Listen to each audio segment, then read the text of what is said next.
Je m'appelle Elodie et j'ai 31 ans. Il y a 5 ans, ma vie a été brutalement scindée en deux, un avant et un après, par un mensonge qui n'était même pas le mien. Cela ne s'est pas produit lors d'une dispute ou d'un drame familial éclatant, il n'y a eu ni avertissement, ni confrontation, ni aucune chance de me défendre. Tout s'est joué dans un silence dévastateur. J'étais à la bibliothèque de l'hôpital, tard dans la nuit, portant encore ma blouse après une garde épuisante, en train de réviser mes notes pour un examen important quand mon téléphone a vibré. C'était un message de ma mère, une seule ligne, on en a assez de soutenir tes mensonges, ne nous recontacter plus tant que tu ne seras pas prête à dire la vérité. J'ai fixé l'écran, confuse, le cœur battant à tout rompre dans ma poitrine, me demandant de quel mensonge et de quelle vérité elle parlait. Je l'ai appelée immédiatement, mais elle n'a pas décroché. J'ai appelé mon père, et je suis tombé directement sur sa messagerie vocale. J'ai envoyé des dizaines de textos demandant ce qui n'allait pas, mais aucun n'a été distribué. Au matin, j'étais bloqué partout. C'est à ce moment-là que j'ai compris que quelque chose de terrible se passait, mais je ne savais pas encore ce qu'on m'avait volé. Je n'avais pas abandonné mes études de médecine, j'étais toujours inscrite, je suivais toujours mes stages cliniques, tenant bon malgré l'épuisement, la pression et le doute de soi comme n'importe quel autre interne. J'étais fatigué, certes, mais fier, car devenir médecin était la chose la plus difficile que j'ai jamais entreprise et j'étais en train d'y arriver.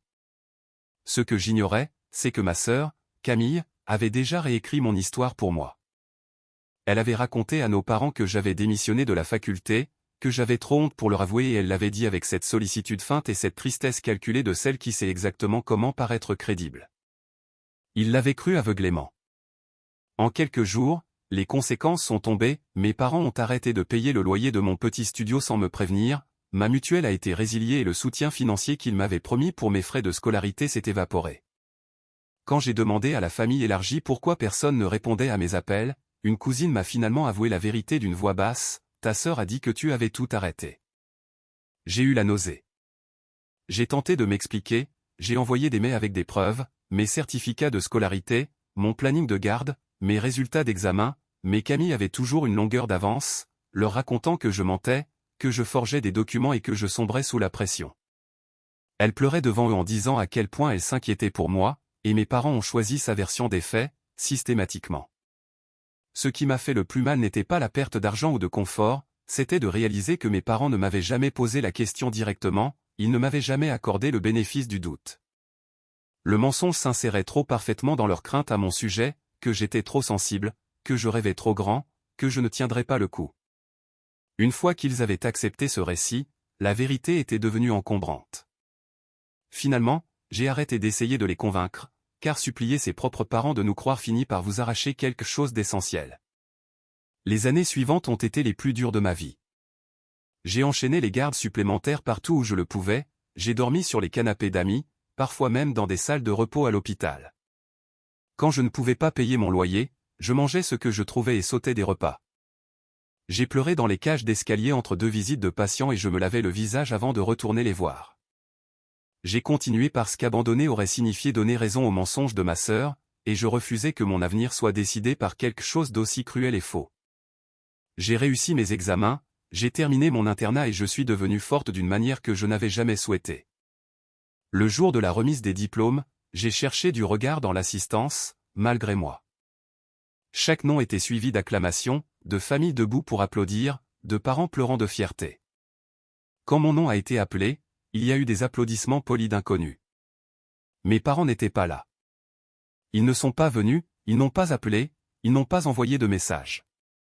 Je me disais que j'y étais habitué, mais la douleur ne disparaissait pas, elle s'ancrait simplement plus profondément. 2 ans plus tard, je me suis marié lors d'une petite cérémonie simple que j'ai payée moi-même. J'ai regardé les autres mariés serrer leur mère dans leurs bras, j'ai vu des pères conduire leurs filles à l'hôtel et j'ai ressenti cette absence comme un poids physique.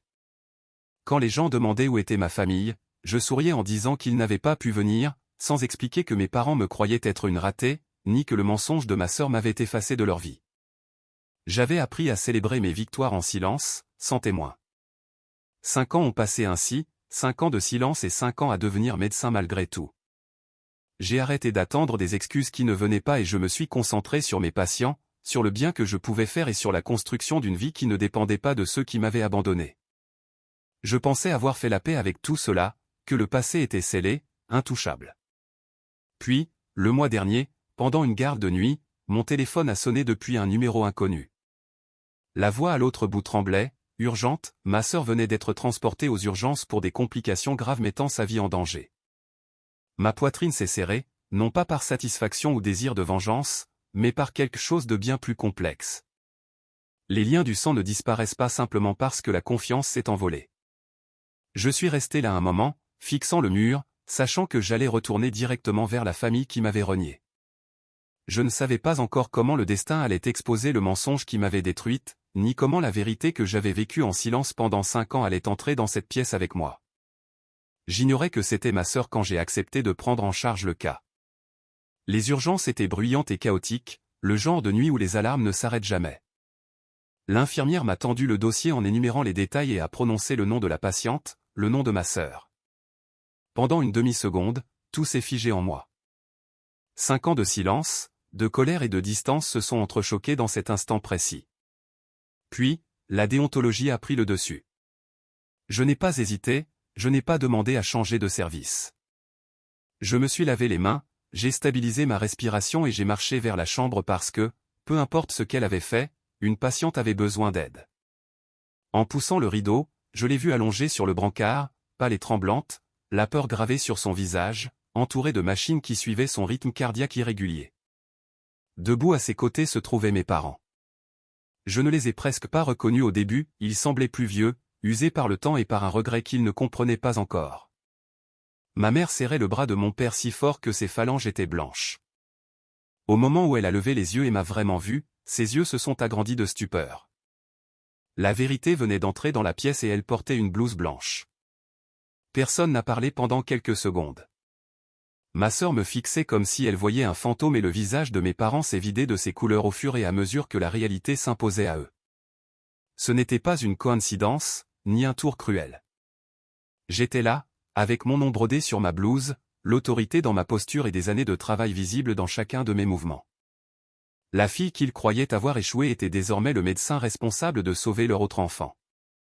Ma sœur leur avait menti, un mensonge qui m'avait banni pendant 5 ans, et maintenant ce mensonge n'avait plus nulle part où se cacher. Je ne me suis pas présenté, je n'ai accusé personne. Je me suis concentré sur les moniteurs, les symptômes et le protocole. J'ai expliqué ce qui arrivait au corps de ma sœur en termes clairs et calmes, détaillant les risques et les prochaines étapes. Ma voix ne tremblait pas, mes mains non plus.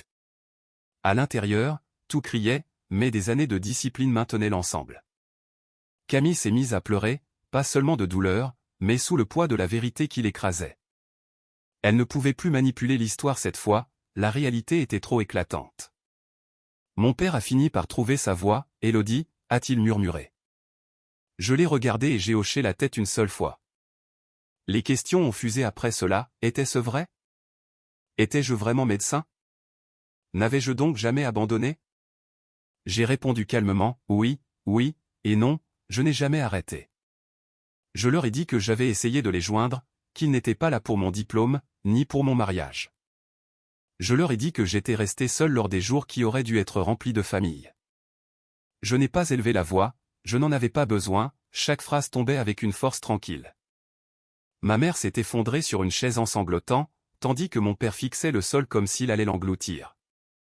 Ma sœur murmurait des excuses qui sonnaient creux, dictées par la peur plus que par le remords. J'ai sauvé sa vie cette nuit-là, non pas parce que le passé n'avait plus d'importance ou que le pardon était apparu par magie, mais parce que je suis médecin et que mon intégrité n'a pas disparu quand ils m'ont tourné le dos. Une fois la crise passée et le calme revenu, mes parents m'ont demandé si nous pouvions parler. Je leur ai dit que la vérité n'avait plus besoin de leur permission et que le pardon n'était pas quelque chose qu'ils pouvaient exiger après 5 ans d'absence. Ils se sont excusés encore et encore, mais les excuses n'effacent pas le silence, les moments manqués ou la confiance brisée. Quand je suis sorti de l'hôpital au lever du soleil, l'épuisement pesant dans mes os, j'ai ressenti quelque chose d'inattendu, de la clarté. J'ai réalisé que je n'avais pas besoin de leur reconnaissance pour me sentir entière. Le mensonge qui m'avait isolé m'avait façonné et endurci, mais il ne m'avait pas détruite. J'avais construit une vie malgré tout, j'étais devenu quelqu'un malgré eux. Et parfois, la forme de justice la plus puissante n'est ni la vengeance ni la colère, c'est simplement de survivre, de réussir et de laisser la vérité parler d'elle-même.